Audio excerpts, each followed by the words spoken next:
할렐루야. 12월 7일 아침 묵상입니다. 하루하루 하나님의 은혜가 아니면 살아갈 수 없는 세상 가운데 우린 지금 살아가고 있습니다. 지난주 화요일날 저녁에 전국에 비상 계엄이라는 엄중한 일이 이 나라에 있었습니다. 다행히 6시간 만에 계엄이 해지됐지만 지금도 이 나라가 어떻게 될지 모르는 상황 가운데 있습니다. 정말 나라와 민족을 위해서 진정으로 기도할 때인 줄 믿습니다. 미신과 우상이 떠나가고 하나님의 진리와 정의와 공의가 이루어지는 그런 귀한 나라가 되기를 기도하시길 바랍니다. 오늘 본문 말씀은 시편 66편 8절에서 20절까지 말씀입니다. 함께 읽겠습니다. 백성아, 우리의 하나님을 찬양하여라. 그분을 찬양하는 노랫소리 크게 울려 퍼지게 하여라. 우리의 생명을 붙들어 주셔서 우리가 실족하여 넘어지지 않게 살펴주신다. 하나님, 주님께서 우리를 시험하셔서 은을 달구어 정렬하듯 우리를 연단하셨습니다. 우리를 그물에 걸리게 하시고 우리의 등에 무거운 짐을 지우시고 사람들을 시켜서 우리의 머리를 짓밟게 하시니 우리가 물속으로 뛰어들었습니다. 그러나 주님께서 우리를 마침내 건지셔서 모든 것이 풍족한 곳으로 이끌어 주셨습니다. 내가 번제를 드려서 주님의 집으로 왔습니다. 내가 번제를 드리러 주님의 집으로 왔습니다. 이제 내가 주님께 서원제를 드립니다. 이 서원은 내가 고난을 받고 있을 때 이 입술을 열어서 이 입으로 주님께 아뢰는 것입니다. 내가 순양의 향기와 함께 살찐 번제물을 가지고 주님께로 나옵니다. 숫염소와 함께 숫소를 드립니다. 셀라. 하나님을 두려워하는 사람들아 오너라. 그가 나에게 하신 일을 증언할 테이니 다 와서 들어라. 나는 주님께 도와달라고 내 입으로 부르짖었다. 내 혀로 주님을 찬양하였다. 내가 마음으로 악한 생각을 품었더라면 주님께서 나에게 응답하지 않으셨을 것이다. 그러나 하나님은 나에게 응답하여 주시고 나의 기도 소리에 귀를 기울여 주셨다. 내 기도를 물리치지 않으시고 한결같은 사랑을 나에게 거두지 않으신 하나님 찬양 받으십시오. 아멘. 성도의 삶에 고난이 없는 것이 복이 아닙니다. 성경은 고난이 당연하게 성도의 삶에도 있다라고 말하고 있습니다. 하나님의 자녀들에게 감당할 시험을 주시고 고난을 주신다라고 말씀하고 있습니다. 고난은 하나님께서 버리셨다라는 증거가 아니라 하나님이 진정으로 우리와 함께 하시고 사랑하신다라는 증거입니다. 사단은 믿음의 사람들을 끊임없이 시험하고 무너뜨리려고 합니다. 하지만 하나님은 그런 연단과 고난을 통해서 우리를 단단한 믿음의 사람으로 성장하게 하신다라는 것입니다. 우리의 믿음을 튼튼하게 하기 위해서는, 든든하게 하기 위해서는 세 가지의 연단이 있을 수 있습니다. 우리의 믿음을 든든하기 위해서 첫 번째로는 믿음의 연단이 있을 수 있습니다. 성도는 예수 그리스도를 믿는 믿음으로 사는 사람입니다.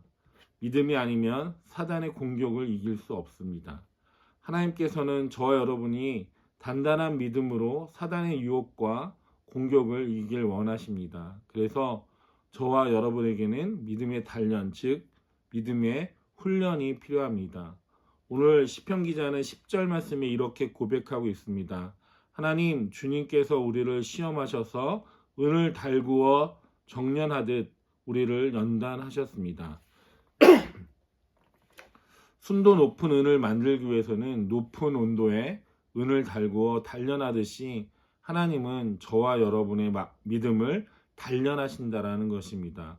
믿음의 단련을 통해서 믿음이 성장하고 굳건해지는 것입니다. 많은 그리스도인들이 믿음이 있다고 말하지만 그 믿음이 약해질 때가 많습니다. 그래서 작은 사탄의 유혹에도 쉽게 넘어가고 흔들릴 때가 있다라는 것입니다. 하나님의 믿음의 단련은 하나님을 향한 우리의 믿음을 강하게 만들고 단단하게 만듭니다. 믿음의 단련은 어떠한 사탄의 유혹에도 흔들리지 않게 한다라는 것입니다. 예수님께서는 마태복음 16장 16절에 선생님은 살아계신 하나님의 아들 그리스도이십니다 라고 고백한 베드로의 신앙 고백을 들으시고 18절 말씀에 너는 베드로다. 나는 이 반석 위에다가 내 교회를 세우겠다. 죽음의 문들이 그것을 이기지 못할 것이다 라고 말씀해 주셨습니다. 예수님은 시몬에게 반석과 같은 단단한 믿음의 사람이 되라고 베드로라는 믿음의 이름을 지어주셨습니다. 지금도 예수님께서는 연약한 저와 여러분에게 베드로처럼 반석 같은 믿음을 주시길 원하십니다. 오늘도 하나님이 주시는 믿음의 연단을 피하지 마시고 연단을 통해서 믿음이 더욱더 튼튼하게 굳건하게 서갈 수 있는 저와 여러분 되시길 바랍니다. 우리의 믿음이 든든하게 서기 위해서는 두 번째로 고난의 연단을 받을 수 있다는 것입니다. 우리나라 속담에 젊어서 고생은 사서도 한다라는 속담이 있습니다. 옛 조상들도 고난의 유익이 크다는 것을 알았기 때문입니다. 인생을 살면서 고난 없이 고생 없이 살아가는 사람은 없습니다. 인생은 어떻게 보면 고난의 고생의 연속일 수 있습니다. 그러나 인생의 고난을 견디며 나아가면 인생은 더욱더 성숙해지는 것을 보게 됩니다. 우리의 신앙도 마찬가지입니다. 그래서 오늘 시편 기자는 이렇게 고백합니다.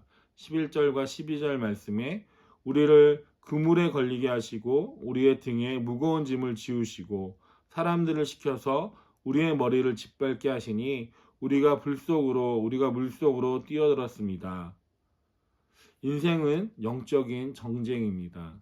하나님께서 영적인 전쟁 가운데 있는 인생 가운데 고난의 연단을 통해서 우리의 믿음이 단단해져서 사단에게 이기는 그리스도의 군사가 되길 원하신다라는 것입니다. 그래서 우리의 인생의 고난과 연단을 허락하시는 것은 바로 믿음의 훈련인 것입니다. 사단은 우리들이 고난을 당할 때 하나님을 원망하라고 이야기합니다. 하지만 우리들이 잊지 말아야 할 것은 우리의 인생에 어떠한 고난과 고생과 역경이 온다 할지라도 하나님은 늘 우리와 함께 하신다라는 사실입니다. 인생의 고난과 연단을 통해서 하나님을 향한 믿음이 더욱더 단단해져서 사탄의 어떠한 유혹에도 승리할 수 있는 저와 여러분 되시기를 바랍니다. 우리의 믿음을 든든하게 하기 위해서 세 번째로는 사람의 연단을 받을 수 있습니다. 인생을 살아가다 보면 우리를 가장 힘들게 하는 대상이 있다면 그것은 바로 사람입니다. 특히 가장 믿었던 친구나 가족들이 우리를 힘들게 할 때가 있습니다. 하나님께서는 사람들이 함께 어우러져서 살아가도록 인간을 창조하셨지만 때로는 그런 더불어 살아가야 되는 사람 때문에 인간은 힘들고 어려움을 당할 때도 있습니다. 다른 사람들로 인해 마음이 상하고 힘들 때도 많이 있다라는 것입니다. 우리가 잘 알고 있듯이 다윗은 일평생 동안 여러 사람들을 통해서 연단을 받았습니다. 사울 왕을 통해서 아들 압살롬을 통해서 생명의 위협까지 당하면서도 마음의 아픔과 고난을 함께 당하는 것을 볼 수 있습니다. 다른 사람들로 인해 가족이나 친구나 성도들로 인해 아픔을 당하고 연단을 받을 때 우리는 어떻게 해야 합니까? 우리는 바로 하나님을 바라봐야 합니다. 사람을 바라보면 문제가 해결되지 않습니다. 서로 연약한 존재이기 때문에 우리는 오직 하나님만 바라봐야 될 줄로 믿습니다. 오늘 본문 12절 말씀처럼 주님께서 우리를 마침내 건지셔서 모든 것이 풍족한 곳으로 이끌어 주십니다. 이 말씀을 기억하시길 바랍니다. 하나님께서 주시는 연단이 끝나고 나면 마침내 하나님께서 건져내셔서 모든 것이 풍족한 곳으로 우리를 이끌어 주신다라는 것입니다. 저와 여러분이 마침내 연단을 이겨내서 하나님께서 한층 더 성숙한 믿음을 갖게 해주실 것입니다. 좋은 칼을 만들기 위해서는 쇠를 물과 불에 담그면서 망치로 수없이 두들겨야 하듯이 하나님께서도 우리를 믿음의 용사로 만들기 위해서는 수많은 연단과 고난 가운데 훈련시킨다는 것입니다. 운동선수들이 자신의 목표를 위해서 끊임없이 같은 자세를 훈련하고 또 훈련하고 자신의 한계를 뛰어넘어서 훈련하듯이 우리들도 믿음의 연단과 훈련을 통해서 하나님 앞에 더욱더 신실한 믿음의 용사로 살아갈 수 있다는 것입니다. 단단한 믿음으로 사단의 어떠한 고난 가운데도 승리할 수 있는 저 여러분 되시길 주님의 이름으로 축원합니다. 기도하겠습니다. 사랑의 하나님 아버지 감사합니다. 어떠한 사단의 유혹에도 이겨낼 수 있는 든든한 믿음, 단단한 믿음의 연단을 받게 하여 주시고 연단을 통해서 우리가 훈련되어서 하나님을 더욱더 바라볼 수 있는 믿음의 성숙한 사람이 될 수 있도록 인도하여 주시옵소서. 모든 것 감사드리며 예수님의 이름으로 기도드립니다. 아멘.